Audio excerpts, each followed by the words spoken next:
आप तब भी कह रहे थे ये over a period of time 2000 तो जाएगा ही, बट पिछले कुछ दिनों में करीब 150 रुपए की मूव आई, काफी अच्छी मूव पिछले कुछ दिनों में टाटा मोटर्स ने दिखाई। बिल्कुल। और दीप, नहीं ये आपको 500 में बेचना था, न 700, 800, न 1000 में, न 1150 में। करेक्ट। बेचना ही नहीं है, बेचना ही नहीं है। बेचने कुछ कुछ स्टॉक्स को आपको टाइम वाइज रखना पड़ता है। फिर से उन दर्शकों के लिए जिन लोगों ने अपने टीवी सेट देरी से खोले हों, जो हमारे दर्शक नए नए मार्केट में लेट आए हों, और जो लोग 200-250 रुपये से टाटा मोटर्स को हमारे बोलने के बाद अपने पोर्टफोलियो में रख रहे हों, उन सब की जानकारी के लिए फिर से दोहरा दूँ, ये एक स्टॉक नहीं है, ये ऑटो इंडस्ट्री का एक स्टॉक नहीं, ये अपने आप में इंडस्ट्री है। क्यों और कैसे? ये है वो कंपनी जिसके पास पैसेंजर व्हीकल्स भी हैं और जिसके पास कमर्शियल व्हीकल्स भी भर भर के हैं।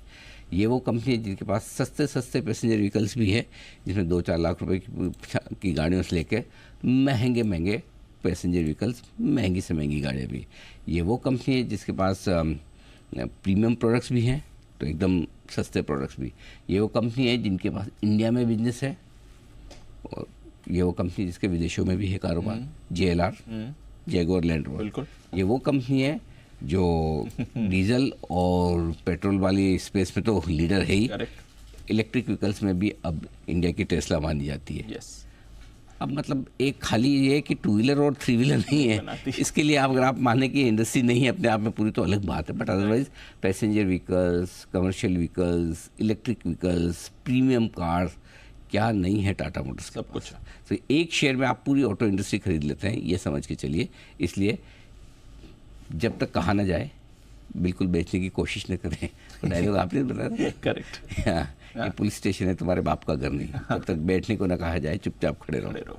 ऐसे जब तक 2000 का भाव ना आ जाए या जब तक बेचने को ना कहा जाए, तो 2000 भाव आने के बाद भी देखा जाएगा, देखेंगे तब। पैसा तो होल्ड करने से बनता है। टाटा मोटर्स होल्ड नहीं होगा तो क्या होल्ड होगा? टाटा की कंपनी है, बढ़िया परफॉर्मेंस है। और सबसे बड़ी बात, जब से एन चंद्रशेखरन साहब चेयरमैन बने थे टाटा सन्स के पूरे ग्रुप के, सबसे लास्ट में रिवाइवल इसका हुआ। सबसे मेहनत ज़्यादा इसमें लगी उनको, बाकी सब तो चुटकियों का काम था। लेकिन जब किया तो उन्होंने क्या स्टाइल से किया, क्या तरीके से किया। और मुझे लगता है दीप, ये स्टॉक तो 1500, 1800, 2000 इवेंचुअली आपके पास रहना ही चाहिए। ये एक चीज़ हो।